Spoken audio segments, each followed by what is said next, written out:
Et l'invité, c'est un groupe, le groupe Gaulin d'hôtellerie, avec des représentants qui sont ici avec nous sur C6 Radio, à savoir Victoria Gaulin. Bonjour. Bonjour. Vous êtes donc directrice générale du groupe Gaulin, et puis Théo Ternoir. Bonjour. Bonjour à tous. Alors vous êtes commercial dans ce même groupe Gaulin. Alors tout le monde ne connaît pas forcément le groupe Gaulin. Et non. Alors, Victoria, dites-nous ce que représente le groupe Gaulin, parce que je suis persuadé qu'il y a pas mal de personnes qui sont déjà soit venues chez vous, soit passées devant chez vous. C'est ça, exactement. Voilà. Bon, déjà, en 2 mots, on a un groupe familial. Voilà.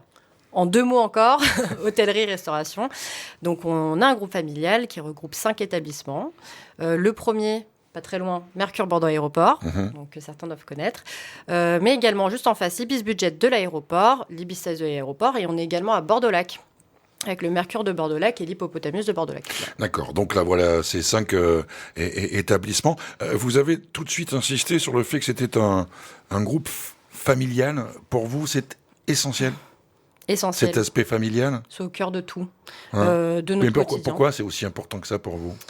Alors, déjà parce que je ne serais pas là, si c'était pas familial. C'est vrai. Voilà. C'est un groupe... Enfin, voilà, ces établissements ont été fondés, construits ou rachetés par mon père.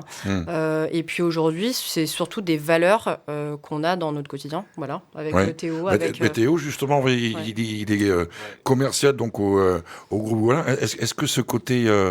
familial, on le ressent aussi au quotidien quand on travaille entre guillemets dans l'ombre. Bah oui. Alors moi je fais pas partie de la famille Gaulin à proprement parler. Oui, mais c'est vrai que on s'y sent un peu comme dans une famille, c'est vrai. C'est vrai, c'est important. Je suis arrivé il y a 1 an et demi presque. Et c'est vrai qu'on sent tout de suite, même après 1 an et demi, ce côté très familial. On va reparler dans quelques instants du groupe Gaulin et ses perspectives et ses nouveautés pour 2026. J'aimerais avec vous, Victoria, qu'on fasse un petit peu d'histoire, parce que vous avez évoqué votre père, Marc Gaulin, né à Paris. D'une famille... Argenteuil. À Argenteuil, pardon. Soyons précis. Pardon, excusez-moi, je ne veux pas être vexant. Non, mais il va écouter, donc c'est pour ça que je... D'accord, oui, vous avez raison. Alors, moi, j'ai noté famille ouvrière avec un père résistant communiste. Ah bah tout à fait. Voilà, Pépé, que j'ai connu aussi. Pépé. Voilà, donc mon père, il est né en... Je vais pas te donner sa naissance, mais... Non, enfin, il est né. En tout cas, il est né. Voilà, il est né, mais en pleine Seconde Guerre mondiale, quand même. Et donc, en effet, mon grand-père, à ce moment-là, à la naissance de mon père, était résistant. Résistant, coco, communiste. C'est important, pourquoi chez nous ? Parce que c'est quand même des valeurs très ancrées, très importantes, que mon père a apportées, que moi je porte encore aujourd'hui. Voilà, c'est une manière de ça se traduit comment, cette valeur-là, de façon de... Parce que... Combat, d'abord. Le combat. Tous les jours, combat, persévérance. Je vais pas dire têtu, mais parfois un peu. Et non, globalement, c'est ça le combat. Le combat. Donc, issu donc d'une famille ouvrière, un père résistant, il fait une maîtrise de droit. C'est ça. Et il monte son premier cabinet d'huissier. Et au final, ça devient l'un des plus importants de France. Alors, est-ce que papa est très fort en droit ? Est-ce que papa est très fort en affaires ? Parce que voilà, on peut très bien avoir une maîtrise de droit et monter son petit cabinet. Et puis voilà, donc là, non. Papa, ça n'a pas suffi. Comme il vient d'un milieu populaire, il sait parler aux gens. Et ce qui s'est passé à l'époque, c'est que l'étude a fonctionné. Pourquoi ? Parce qu'il a mis en place le système des recouvrements. Donc aujourd'hui, mesdames, messieurs, vous payez vos amendes grâce à mon père. Voilà. Ah, vous êtes sûr qu'on le remercie tout de suite ? Voilà. Qu'est-ce qu'on fait ? On lui dit merci, monsieur Gaulin ? Exactement. Bon, très bien. Bon, et donc, il a fait monter le taux de recouvrement à l'époque à 40%, qui était très bas, à moins de 10%. Et pourquoi ? Parce qu'à l'époque, et moi je viens d'une famille aussi issue de l'immigration, à moitié, je suis moitié cambodgienne, on reçoit des courriers. Il y a 4 pages de courrier. On ne comprend pas ce qu'on vous dit. Mais en fait, la finalité, c'est qu'il faut payer. Oui, en général, ça finit comme ça. Mon père comprend ça. Il comprend que, en fait, la moitié des personnes ne pigent rien. Donc, en fait, il s'est dit, je vais faire des call centers. On va appeler les gens et on va négocier. Donc, en fait, viens chez moi. On voit, on fait des échéanciers et ça a fonctionné. Et c'est comme ça, en effet, qu'il est devenu la plus grosse étude de France. Et c'est Monsieur Gaulin qui a compris que le recouvrement était essentiel. C'est ça. Et c'est grâce à lui, donc super. Ouais, très bien. Voilà. Donc il a fait un petit peu d'argent, c'est vrai. Ouais. Et puis ce qui lui a permis du coup d'investir dans l'immobilier hôtelier, quoi. Alors, l'immobilier hôtelier, vous avez juste, Victoria Gaulin, oublié une toute petite étape. C'est que, à l'époque, dans les années 90, à côté de l'aéroport, ça n'a absolument rien à voir avec la zone que l'on connaît aujourd'hui. C'est plutôt des terrains vagues, des forêts, des fermes, etc. Et avenue Kennedy, il y a 2-3 bâtiments maximum. À l'époque, je ne sais pas si vous avez vu des photos déjà, mais c'est une tour de contrôle, ridicule, une piste, c'est tout. Voilà. Et après, des forêts, des champs, des marécages. Et en effet, à l'époque, donc, il y avait déjà l'hôtel Le Patio, donc, qui est l'Ibis qu'on a, qui est un établissement de 74, le Novotel, et puis c'est tout. Et donc là, Marc Gaulin achète un terrain près de l'aéroport. Alors, après avoir développé ce qui est devenu l'un des plus gros cabinets d'huissiers en France, comment il fait pour avoir le nez d'acheter un terrain quasiment vague à côté de l'aéroport, quand même, franchement? Et encore une fois, c'est les opportunités, les rencontres. C'est vrai qu'il a fait beaucoup de rencontres dans sa vie. Et à l'époque, alors comment il est arrivé à Bordeaux, c'est notamment grâce à la loi Malraux. Qui permettait de défiscaliser sur l'immobilier en ville. Et puis, dans ces personnes qui faisaient ça, il rencontre une personne qui accompagne des investisseurs.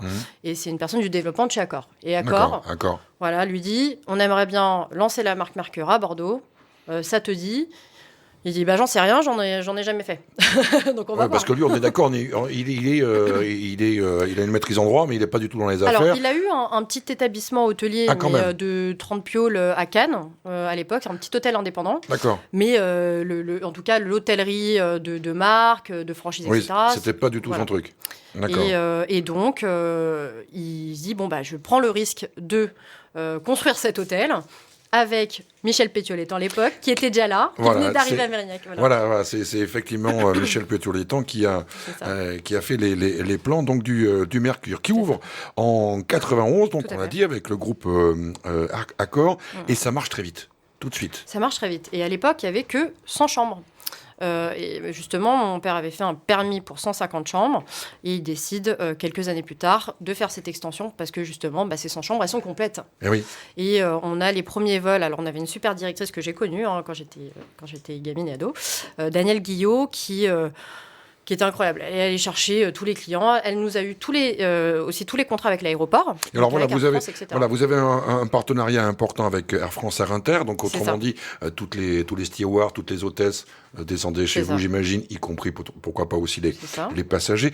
Il y a eu aussi le nez de se dire un hôtel, c'est pas uniquement des chambres, c'est aussi de la restauration. Et il y a un grand chef qui est venu. C'est ça. Ah oui, monsieur Santan. Ouais. Tout à fait, que j'ai connu. Il nous faisait une dizaine de foie gras par jour. Il nous a tout fait, foie gras au chocolat, foie gras au bonbon, j'en sais rien. Mais non, qui était top. Et puis voilà, après c'est d'ailleurs Laurent Blanchard, qui est notre ancien chef, qui est parti à la retraite, qui a pris sa place après son départ, et qui est resté chez nous pendant 30 ans. Alors forcément, quand on vit dans ce milieu-là, dans cet univers-là, Victoria Gaulin, c'est tout naturellement que vous vous êtes dit, moi je veux faire pareil, parce que vous êtes aujourd'hui la directrice générale du groupe Gaulin, après une école de commerce, après l'école de management hôtelier. Donc ça vous paraissait évident d'être dans l'hôtellerie? C'était un plaisir, ou c'est papa qui a dit dites donc, il n'y en a pas une des 5 là qui va prendre la relève? C'est ça, on est 5, c'est ça. Non. C'est un peu de tout. J'ai commencé à travailler assez jeune. J'étais pas encore majeure, et en fait on travaille tous, faut le dire, en opérationnel dans l'hôtellerie-restauration de façon alimentaire. Donc j'ai commencé comme ça quand même. Oui. Mais ça forge aussi le. Tout à fait. Parce qu'on peut très bien être dans une famille, on va dire, qui n'a pas de problème financier majeur, et se rendre compte que l'argent, il tombe pas du ciel, et qu'il faut mettre la main à la pâte. Et puis c'est un truc de famille. Voilà, faut aller bosser. Donc je suis allée bosser. Donc je bossais à côté de l'école, après pendant mes études, etc. Et puis un jour, je me suis dit ça me va bien quand même de faire de l'opérationnel. Donc j'arrête mes études. Ah oui. C'est bien passé ça ? Ça s'est très bien passé parce que moi j'étais partie, je vais faire de l'opérationnel, on m'offre des postes de responsable, je gagne super bien ma vie. Et en effet, un jour, papa m'a rappelé, il m'a dit non, mais va falloir faire un master là. Je fais, faut bosser, faut y avoir des idées d'affaires quand même, Victoria. C'est ça. Et puis je lui ai dit, oui, t'as raison. Donc let's go. Et là, en effet, de me spécialiser dans l'hôtellerie-restauration et de faire mon master dedans. Et voilà.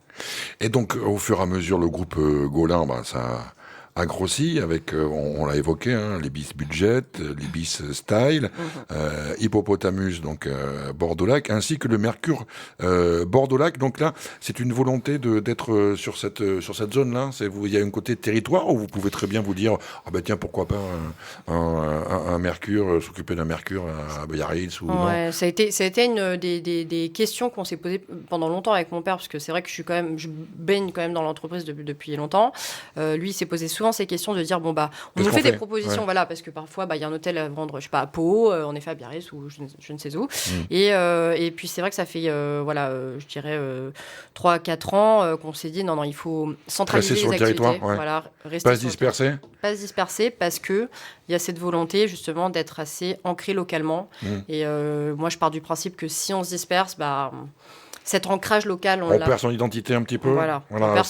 C'est bien de vouloir se développer, c'est bien de vouloir grossir, mais pas n'importe quel prix, c'est un petit peu ça l'idée. C'est ça. Et si on se développe, et là c'est justement ce qu'on projette, mais si on se développe, c'est toujours avec cet ancrage local et avec ses forces en fait. Faut les prendre comme une force. On est là, on est présent. Qu'est-ce qu'on fait avec ce que l'on a et voilà. Théo, quand on arrive, là, vous êtes donc commercial au groupe Gaulin. Quand on arrive pour parler du groupe Gaulin avec toute cette histoire, je veux dire, c'est du pain béni. Je dis pas. Non. L'arrivée, il n'a rien compris. Je dis pas que vous faites un boulot facile.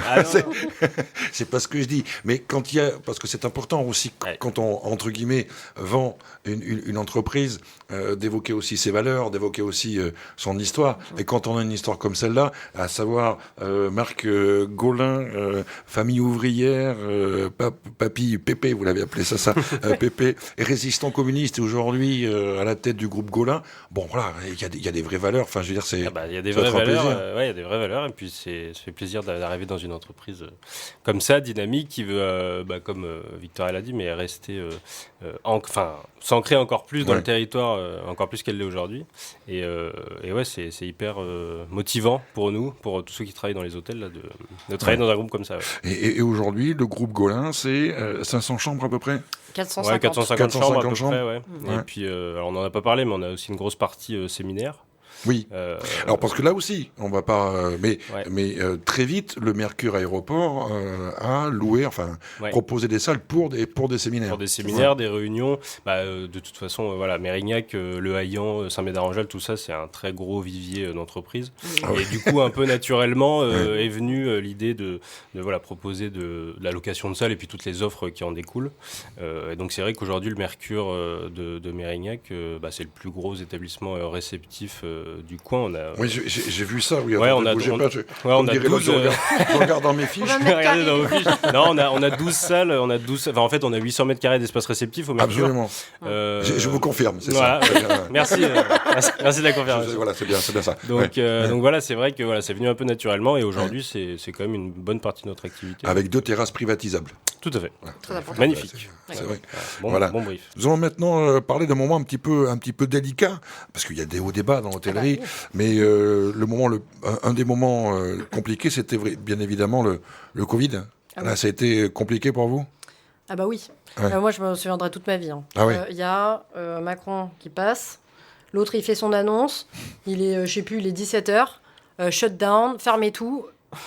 J'appelle mon père, je fais non mais il est sérieux ou... Et on s'y préparait, mais on n'était pas certain. Là, faut partir dans l'heure. faut partir parce j'habitais à Paris à l'époque et mon père est toujours d'ailleurs à Paris. Et puis voilà, faut venir, il faut fermer les hôtels. Sauf que ça continue à tourner, hein. On a de la clim, on a du chauffage, on peut pas tout couper. Donc là, les premières questions, elles se posent, comment on va payer alors qu'on est fermé, on n'a pas de chiffre d'affaires, on n'a rien.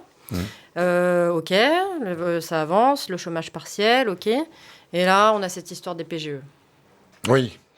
Le grand piège de ce siècle. Oui, alors parce qu'au début, c'était une aubaine, sauf que maintenant, il faut les rembourser. Et justement, et mon père faisait partie de ces personnes, à l'époque, à dire, faites attention, les gars. Prenez pas... Faites attention, nous, on l'a fait. On n'a pas le choix, il faut payer nos charges. Donc, on l'a fait. Donc, on a pu négocier des différés. Mais moi, ces PGE, je continue à les payer. Les fameux... vous continuez à payer les prêts. Donc là, on est sur la fin, parce qu'on a pris, nous, des délais réduits. Mais il y en a d'autres, ils sont partis sur 5 ans. Voilà. Donc, ils vont les payer encore dans 3 ans. Donc, on en sort. Mon père a fait ce choix de partir sur des régularisations assez restreintes, enfin courtes. Ce qui va nous permettre d'ailleurs de nous développer à partir de maintenant. Mais cette situation a mis un certain nombre d'établissements hôteliers en liquidation, il faut le dire. Voilà. Y a beaucoup d'hôtels et de restaurants qui ont fermé pour ça, parce qu'à un moment, il faut les payer, ces PGE. Donc voilà, mais on s'est accroché et surtout avec des super équipes, parce que finalement ceux qui ont tout fait, y a eu ce chômage partiel et à un moment ils reviennent, et puis il y a ces personnes qui ont dépassé ça, qui étaient quand même là pour nous aider.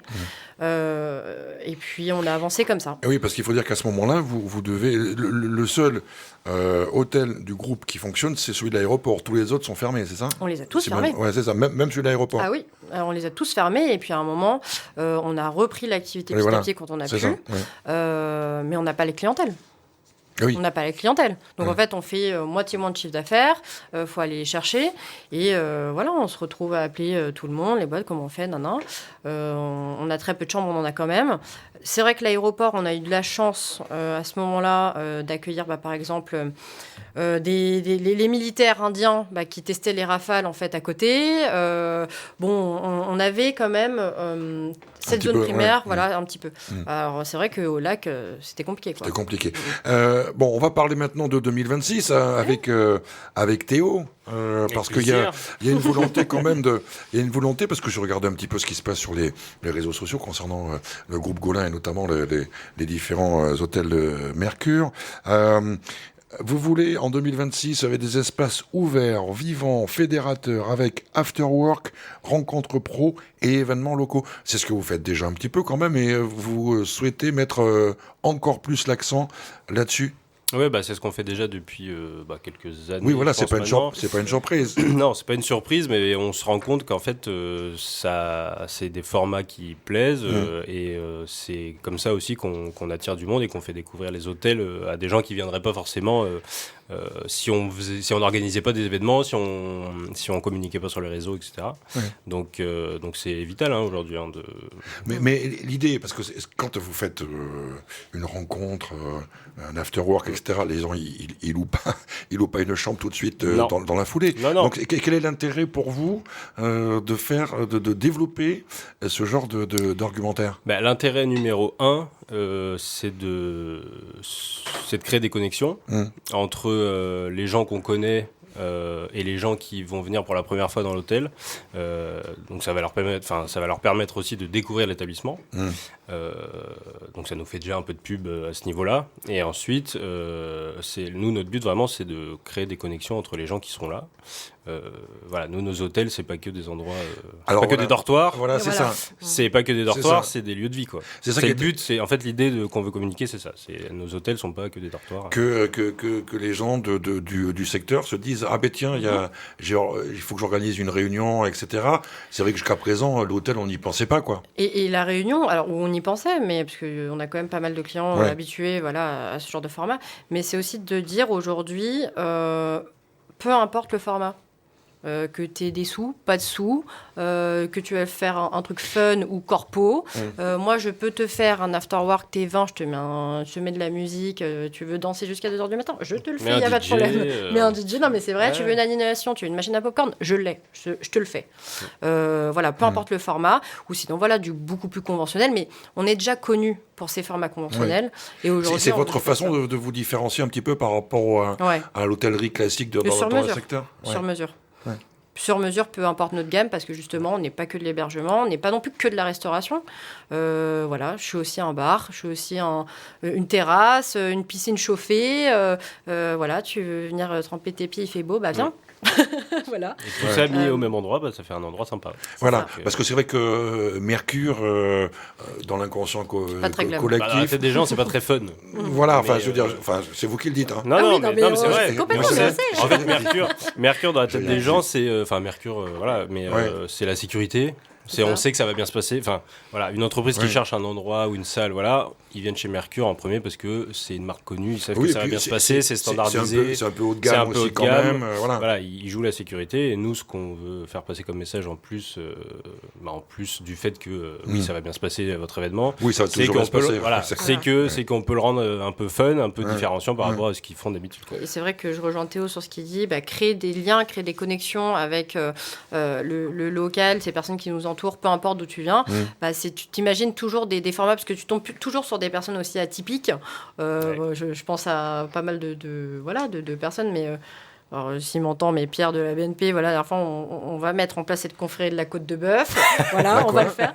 La confrérie de la Côte de Bœuf. Je fais une dédicace. On en reparlera. C'est le grand projet.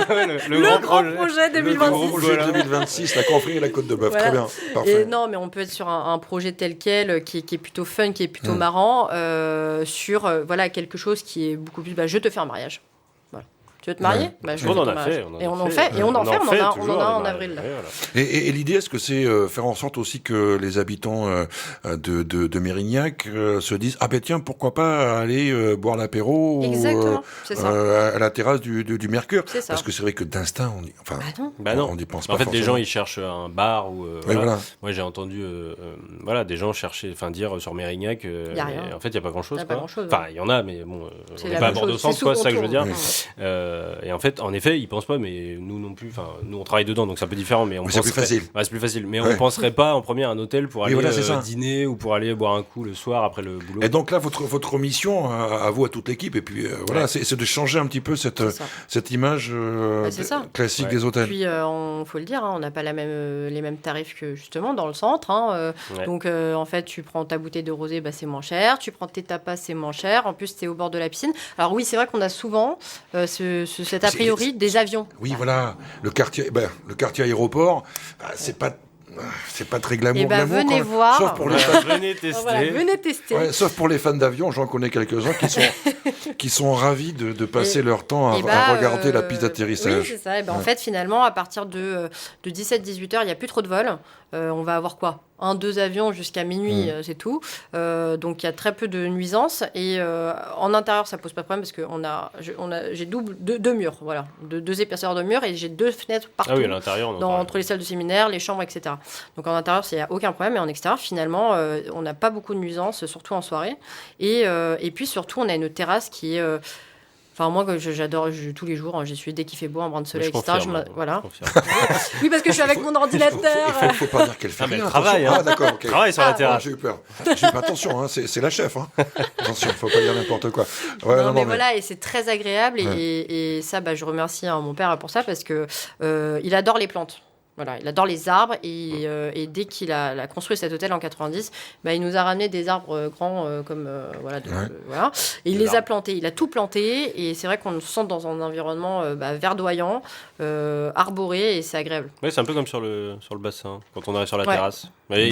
Tous les gens à qui je fais visiter l'hôtel, ils me disent ah oui, il y a ça, on pensait pas du tout que la terrasse a été comme ça. Il manque juste les Tchankés et la dune du Pilat. Voilà, il manque que ça. On n'est pas loin. Sinon, c'est la même. Ok. Vous souhaitez donc développer cet aspect-là, renforcer les partenariats avec les acteurs locaux en valorisant les circuits courts et avec l'économie donc de proximité. C'est important aussi pour vous d'être un acteur économique du territoire ? Complètement. Mais parce qu'on l'est tous.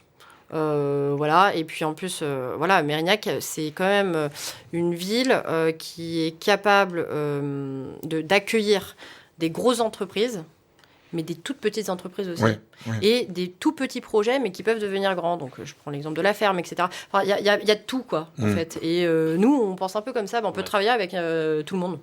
Et c'est ce qu'on recherche aujourd'hui. Donc là, ça va être un peu notre bataille de 2026. C'est ça. Développer un peu les partenaires, mais en tout genre, quoi. Enfin, moi, je me pose pas trop la question de dire est-ce que ça va avec ce que je fais ou pas. Bah non, on verra. En fait, voyons-nous et on verra. C'est donc le Mercure en 2026, le place to be, quoi. C'est un peu ça l'idée. Ouais. Tout à fait. C'est déjà The Place to Be. Oui, non, pardon. Bien. Il n'est pas commercial pour rien. C'est déjà The Place to Be. Il n'est pas commercial pour rien. Non, très bien, très bien. Oula, c'est un bon test, ça. J'étais fort, là. Théo vient de gagner les points, c'est sûr. L'augmentation n'est pas loin. C'est ça. 2026. Voilà. Alors, on parle maintenant de notre axe, développer de nouveaux projets et renforcer donc la présence sur le territoire. On peut avoir quelques idées de ces nouveaux projets? Ou c'est top secret encore? On est entre les deux. C'est entre le top secret et le moyen secret. Le moyen secret. Donc un petit... Non, mais en fait, on a une contrainte. La contrainte majeure, il faut dire la réalité, c'est pas très fun, mais on est quand même dans un contexte, un environnement économique compliqué, là. Oui, un peu. Il se passe des trucs. Il se passe des trucs, on ne sait pas trop où on va. Bon, là, on a les municipales qui sont passées très rassurants, enfin, on est très, très contents. Mais bon, c'est pas fini, il y a l'année prochaine. C'est ça. En attendant, c'est vrai que nous, économiquement, faut tenir. On a nos charges qui augmentent toujours. D'un côté, on va chercher du chiffre d'affaires, mais c'est pas hyper simple non plus. Donc, l'idée, c'est déjà de se dire, on est solide. Nous, on est solide sur nos appuis, on reste ici.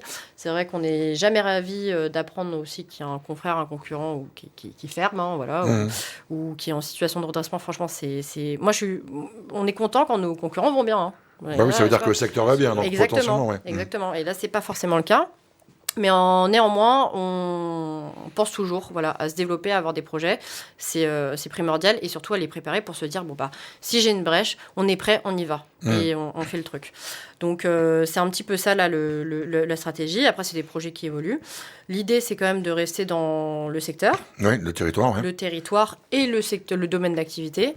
Mais on analyse beaucoup ce qui se passe. Donc, qu'est-ce qui est intéressant maintenant?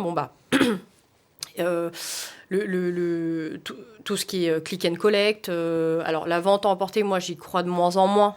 Parce qu'il y a cette question de logistique. Un scooter, ça pollue. OK, ils sont à vélo, en fait, c'est dangereux. Et en plus, surtout, c'est quelque chose qu'on sous-traite souvent, qui est une charge en plus. C'est pas très intéressant. Et ici, on a un bassin d'emploi qui est très important. Donc, en effet, on a des projets de développement sur de l'éventuelle restauration, emporter. Mais ça reste à voir. Encore une fois, en fonction de la situation économique. Mais en tout cas, on pense à plein de choses. Alors, votre grosse problématique à vous aussi, c'est ce qui se passe le week-end.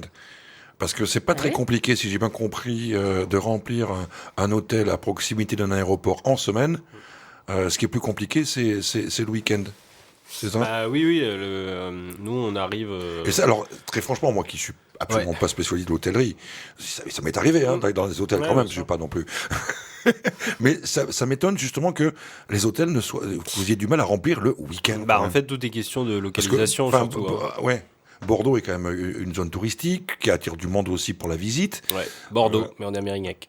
C'est ça. Et puis Bordeaux a perdu. Là, ça Bordeaux, remonte. Mais il y a aussi le nombre de touristes quand même sur l'année. J'ai plus les chiffres, mais ça avait un petit peu chuté. Là, ça a repris, donc c'est une bonne chose. Mais à quel prix, encore une fois? On est aujourd'hui, on ressent cette bataille des prix entre nos établissements concurrents. Donc c'est pas simple, sauf qu'en même temps, les clients sont de plus en plus exigeants, ils ont de plus en plus de demandes. Donc ça, c'est difficile à piloter, mais en effet, je laisse Théo poursuivre. Oui, non, mais ce qu'on constate, c'est que nous, on fonctionne bien, en tout cas sur la zone aéroport la semaine, avec les chambres et avec les séminaires. et avec la restauration. Mais c'est vrai qu'à partir de la fin de semaine et le week-end, c'est plus compliqué. Ça vous fait 3 jours où... Ouais, c'est ça. Il y a 2-3 jours où c'est un peu plus compliqué que le reste de la semaine. Et là, qu'est-ce que vous pouvez mettre... comment persuader les gens de venir à l'hôtel Nous, il faut qu'on travaille sur nos offres loisirs, ce qu'on fait déjà. C'est-à-dire pour attirer des gens qui viendraient sur Bordeaux, pas pour le travail, qui viendraient passer un week-end, ce qu'on disait. Parce que là, jusqu'à maintenant, les gens, en fait, nos tarifs, les tarifs des hôtels du centre-ville se rapprochent un peu de plus en plus de nos tarifs à nous, qui sommes un peu excentrés. Et du coup, ce qui fait, et puis moi le premier, si je vais un week-end quelque part et que j'ai le choix entre un hôtel d'aéroport et un hôtel de centre-ville, on va aller plutôt dans le centre-ville. Oui, parce qu'on n'a pas besoin de prendre le tramway ou quoi que ce soit. Même si tu m'offres quoi pour combien? On réfléchit tous comme ça. Ouais. Donc nous, c'est de dire, pourtant, oui, t'as ta chambre, t'as ton repas, un repas à 2 en amoureux, la piscine, mais qu'est-ce que j'ai plus? J'ai pas de spa, mais le plus, c'est, je te fais le truc, je te fais un package. Okay. Tu veux un tour guide dans Bordeaux? Je te le fais.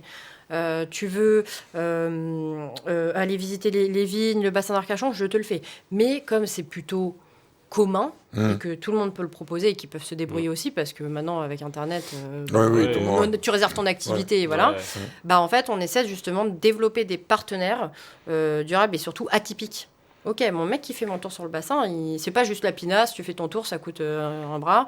Non, c'est il va te trouver un truc qui sort du lot, que nous on peut vendre aux clients. Donc il y a cette partie un peu packagée. D'accord. Et puis vous êtes un peu organisateur de séjours. On se transforme un peu, on essaye de, ce que disait Victoria, c'est de proposer des offres un peu clés en main, entre guillemets, pour les gens qui viennent là en loisir. Et c'est pas forcément simple, et on essaie de trouver on en a déjà trouvé, on continue de chercher un peu des partenaires, que ce soit dans le vin, parce que c'est la région, mais du coup justement on essaie de faire un peu autre chose aussi. C'est ça. Que ce soit sur le bassin ou ailleurs, mais de chercher des partenaires un peu différenciants, qui attirent du monde. Et alors j'ai vu aussi que vous transformez les chambres aussi en bureaux. Ah oui, les chambres bureaux, oui. Ouais. Alors, ça, c'est-à-dire que quelqu'un qui fait pas du coworking, mais qui a besoin, etc., il peut se retrouver dans une chambre qui n'est pas forcément louée, parce que sinon ça pose problème. Oui, sinon ça fait coloc. Ça a été intéressant, pour être très honnête, ça a été intéressant pendant la période post-Covid. Mais là, maintenant, c'est... les gens finalement, maintenant le télétravail, c'est un peu plus aléatoire. Je suis dans la même situation, mais je veux dire, on dit je télétravaille parce que là je peux pas, le gamin il a un problème, mais la culture du télétravail là elle se perd un petit peu, tant mieux pour nous. Donc forcément si vous êtes dans une chambre pour faire une visio, etc., les gens le font plus trop. Mais on le propose. Parce que c'est beaucoup plus intime, c'est beaucoup plus... si tu as une réunion super top secrète, on te la propose, mais c'est vrai que c'est un petit peu moins en demande. Parce que c'est vrai qu'au fur et à mesure qu'on discute ensemble, on se rend compte qu'un hôtel, c'est pas du tout ce qu'on imagine. Enfin, c'est pas uniquement c'est pas uniquement ce qu'on imagine. Donc... par rapport à la façon dont vous imaginez 2026, on a évoqué avec vous, Victoria, il se passe quelques petits trucs dans le monde en ce moment. Le pouvoir d'achat, c'est compliqué. Comment vous voyez l'avenir, là, notamment par rapport à la fréquentation liée à l'aéroport, parce que j'imagine que les gens vont peut-être un peu moins voyager, ça va coûter de plus en plus cher. Est-ce que ça va être aussi, pensez-vous, une période compliquée pour un groupe hôtelier comme le vôtre? Complètement. Il y a à l'aéroport, à Mérignac, il y a 2 sujets. Il y a donc l'aéroport, oui, le nombre de passagers, le nombre la fréquence, le nombre de lignes, le nombre de partenaires que l'aéroport peut avoir avec les compagnies aériennes. Nous, c'est un truc qu'on suit quasiment tous les jours. Moi, je regarde tout le temps, en fait. J'ai dans mes favoris le lien de Bordeaux de l'aéroport de Bordeaux pour suivre un peu les nouvelles liaisons qu'il peut y avoir, et surtout à partir de quand. Donc, par exemple, je ne sais pas s'il y a une liaison qui sort en mai, je vais me dire quel jour de mai, parce que j'ai 3 ponts en mai. Voilà. Quand est-ce que ça va sortir, etc. Donc, on suit ça de près. C'est vrai qu'on a perdu Ryanair. Nous, on a entendu les raisons, parce que c'est vrai que Ryanair, ils sont coriaces en termes de tarification, etc. C'est pas simple. Voilà. Mais c'est vrai que moi, c'était une grosse partie de ma clientèle à l'Ibis Budget. J'ai perdu, faut quand même un petit peu de taux d'occupation, une dizaine de pourcents de taux d'occupation avec Ryanair. Qu'est-ce que je fais pour aller chercher ces clients, quoi ? On s'est rendu compte, et on voit aussi les changements d'habitude de consommation, que finalement Mérignac aujourd'hui est une zone de passage voiture. Bah ouais, mais si on augmente mon prix d'essence, est-ce que les gens ils vont bouger en voiture tout autant ? Bah non, ils vont reprendre le train. Voilà. Et on a eu cette période où, surtout l'année dernière, où le prix de l'essence était plutôt correct, les gens reprennent leur voiture, c'est normal, j'ai 2-3 gamins, c'est plus rentable pour moi de prendre la voiture. Et là, je pense qu'on va retomber dans ce cycle d'il y a 2-3 ans. Non, les gens ils vont préférer prendre des promos à la SNCF pour voyager et pas prendre la voiture parce que l'essence est trop cher. Ouais, alors que ça, c'est un coup dur pour vous. Ah bah oui, et là on le prévoit. Hein. Ouais, on va le voir sur le mois de mai. Hein. On va voir les premiers signes, est-ce que ça prend ou pas, et même les vacances d'avril. Et, moi, je pense qu'en tout cas, on ne va pas prendre dans cette clientèle-là de passage routier. Ouais, sauf qu'on dit aussi beaucoup que par rapport à la situation mondiale, de plus en plus de gens qui avaient prévu des voyages lointains ne vont pas forcément les faire. Ouais. Et donc, est-ce qu'on ne pourrait pas se retrouver avec un tourisme un petit peu de proximité qui pourrait être intéressant pour vous ? C'est ce qui...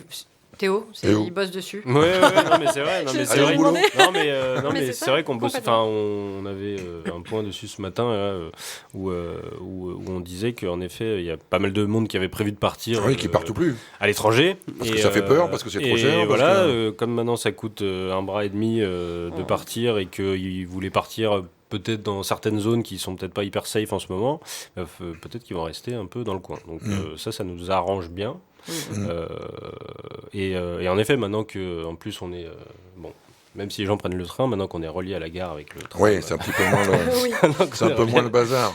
Mais c'est vrai qu'on va peut-être un peu gagner de la clientèle qui partira pas. Enfin, qui part plus. Du coup. Oui, mais qui a envie quand même de prendre un petit air de vacances. Et comme on l'a évoqué tout à l'heure, on n'est pas loin du bassin d'Arcachon, on n'est pas loin du Médoc, on n'est pas loin. C'est là où Mérignac est devenu quand même. C'est une zone de passage. On est tout près de l'Espagne. Les gens, ils s'arrêtent tous. Voilà, ils viennent de Paris, de Picardie, j'en sais rien. Ils s'arrêtent à Mérignac. Et c'est pas compliqué. Ils prennent le Google Maps. Voilà, ils zooment. Où est-ce que je m'arrête ? Y a 2 zones de passage. Il y a le lac. Et il y a Mérignac, pas du même côté. Bingo, on est sur les deux. Voilà. Et mais moi, sauf que ces gens, ils s'arrêtent, ils prennent une nuit chez nous. Voilà.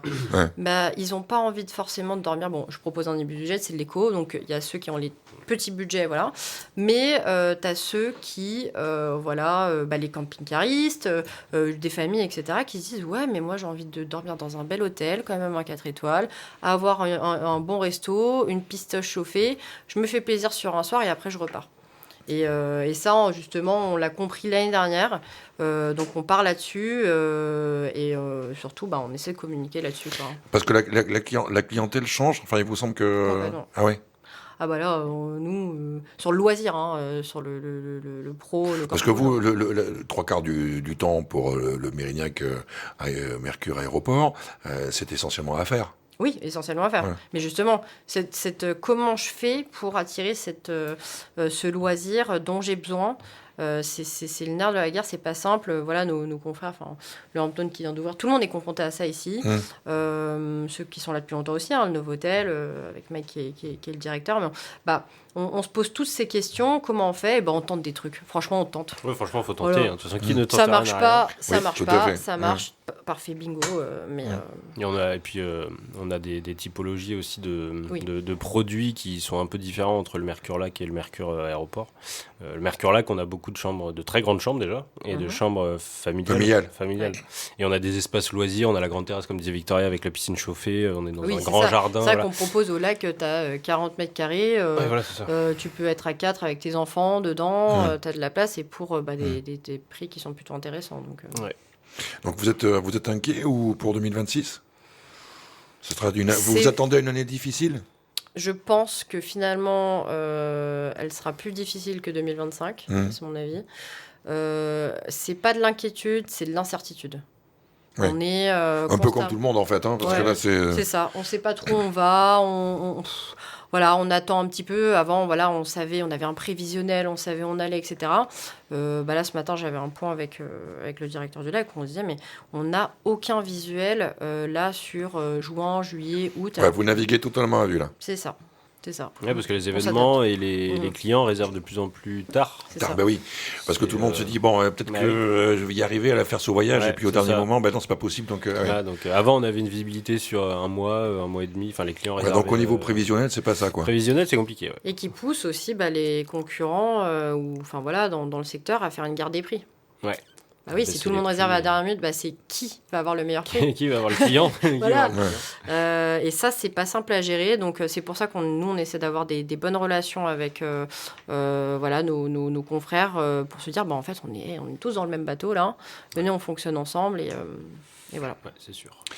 Toute dernière question, Vittoria Golin, on a évoqué effectivement la construction du groupe Golin. Vous en êtes maintenant la directrice générale. Est-ce que vous avez envie de donner la patte Victoria au groupe Golin ? Je sais pas. Parce que non, mais voilà, papa a eu le nez d'acheter un terrain ici, etc. Est-ce que vous direz, déjà il y a une pression quand même. Oui. Parce que même si papa est super, j'imagine, mais il doit y avoir une sacrée pression quand même.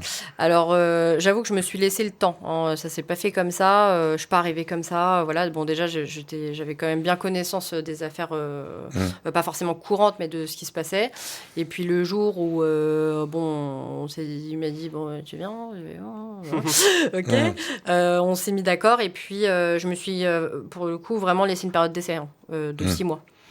Comme tout le monde, en fait, je me suis dit, je suis comme tout le monde, je me mets dans cette position-là. Pourquoi ? Parce que la situation économique, en effet, n'est pas simple. 2, il faut pouvoir travailler avec les équipes qui sont en place. Très clairement, on va faire le résumé, je peux être rapidement la fille à papa, nana, machin. C'est compliqué, ça. Voilà, donc il faut que je gagne en crédibilité. Comment je fais ? Je vais bosser. Je vais montrer ce que je sais faire. Voilà. Donc, j'ai essayé de faire ça. Ça a marché, visiblement. Ça a un peu pris, peut-être.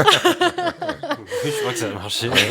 Ça a pas mal marché. Mais c'est vrai que j'essaie de travailler assidûment et de mettre en place pas mal de choses, mais qui c'est pas dans l'objectif de dire on change tout, on refait tout. Non, c'est de structurer, de stabiliser et puis d'offrir effectivement des trucs un peu différents et de comprendre aussi dans quel monde on est. Et là, on est dans un métier qui est dans un domaine d'activité qui est humain. Enfin, l'humain, c'est 95%, quoi. Le reste, c'est annexe. Même si des fois, j'imagine qu'il y a quelques clients que vous aimeriez... on aime tous nos clients. Le client, on adore bien. Les clients, on adore tous nos clients. Bien, deuxième intervention. L'augmentation est obligatoire. La prime. La prime, c'est sûr. Non, mais est-ce que les clients sont de plus en plus exigeants, de plus en plus... Moi, je les ai confrontés. J'étais confrontée à eux pendant 10 ans en direct. Donc, en fait, il y a un moment, je les connais, les clients, quoi. Et justement, je finis aussi par entendre, et c'est pour ça que je suis assez sensible à leurs exigences actuelles que j'impose, en fait, finalement, à l'ensemble des collaborateurs qu'on a. Non, la difficulté, c'est plus en interne. C'est le staff, c'est nos collaborateurs, les salariés, etc. Aujourd'hui, on est, en tout, en prenant la main-d'œuvre du nettoyage, on est 200. Ouais. C'est ça le nerf de la guerre. C'est de les faire adhérer, en fait, à notre vision. C'est pas forcément simple. Sachant qu'aujourd'hui, l'humain est un peu sous tension, hein. Tout le monde est un peu tendu. Et c'est vrai que nous, derrière, c'est de pouvoir leur apporter des bonnes conditions de travail et surtout de les accompagner. Et on accompagne aujourd'hui 2 fois plus qu'à l'époque. Enfin, qu'est-ce que vous appelez accompagner ? Eh bien, ça veut dire je vous donne un exemple, dans notre quotidien, on a une présence et une énergie humaine qui est... c'est vraiment 70% du boulot. Pour vous donner un exemple, aujourd'hui, ma journée, j'ai eu 2 entretiens d'1 heure, d'1 heure et demie avec 2 collaborateurs. Et pourtant, il y a des niveaux, avec nos directeurs, les responsables techniques, etc. Mais 1, parce que pour moi, c'est important de les connaître. Et 2, c'est des points... avant, on se dit, c'est pas forcément essentiel, etc. Si, il faut les faire. Donc, on les accompagne. Et ça, c'est beaucoup de temps, c'est beaucoup d'énergie. Justement, je travaille avec des personnes... mes directeurs sont plutôt seniors, ça fait 30 ans qu'ils ont fait de l'hôtellerie.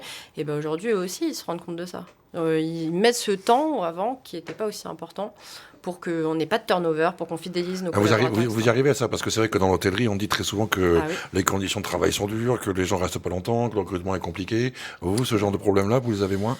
On les a moins parce qu'on fait tout pour pas les avoir. Et moi, j'avoue que c'est quelque chose sur lequel c'est le combat un peu numéro 1 parce que on a envie de fidéliser nos collaborateurs et surtout ça contribue tellement justement à la satisfaction client. Le client qui est content, c'est parce que derrière, on a aussi un collaborateur qui sourit, qui est bien dans sa peau, qui n'a pas les cernes. Mais moi, on a eu des retours même récents clients, là, c'est des clients donc, qui étaient chez nous, en séminaire ou en réunion, qui sont allés tester ailleurs. Et puis en fait, ils sont revenus. Parce que, ils nous le disent en plus. Oui, non, mais c'est pour ça que je le dis, parce qu'ils nous ont dit qu'on est revenu parce que. On s'est rendu compte que finalement c'était pas mal. Non, mais en fait, on s'est rendu compte que voilà, en fait, le staff, ça fait tout quoi. Ouais. Donc même s'il y a des jolies salles ailleurs, enfin je dis n'importe quoi, mais des jolies salles, des jolies chambres, voilà. En fait, ils aiment bien être reconnus. C'est ça. Ils aiment bien qu'on s'occupe d'eux de manière un peu personnalisée, privilégiée. Et donc en fait, c'est ça qui fait rester les clients. Merci beaucoup, en tout cas, à tous les deux, Victoria Gaulin et Théo Ternoir du groupe Gaulin, d'être venus nous parler des hôtels en général et des vôtres, bien évidemment, en particulier. Ça nous a permis de nous rendre compte qu'un hôtel, on l'a déjà dit, mais on va le répéter pour conclure, c'est loin d'être uniquement un endroit où l'on peut trouver des chambres pour dormir. Vous voulez en faire, et c'est visiblement la tendance forte, de véritables endroits de vie, y compris pour les gens d'ailleurs qui ne sont pas eux-mêmes, qui n'ont pas eux-mêmes de chambre à l'hôtel. Donc voilà, même si la zone est un petit peu compliquée, parce qu'on n'a pas forcément tendance à se dire tiens, je vais boire l'apéro à côté de l'aéroport, mais c'est la tendance vers laquelle effectivement vous dirigez. Ouais. Voilà. L'abus de l'alcool est dangereux pour la santé. Absolument. Mais l'apéro est toujours sympa au Mercure à l'aéroport. Tout à fait, avec modération bien sûr. Merci beaucoup à tous. Merci à vous. Merci.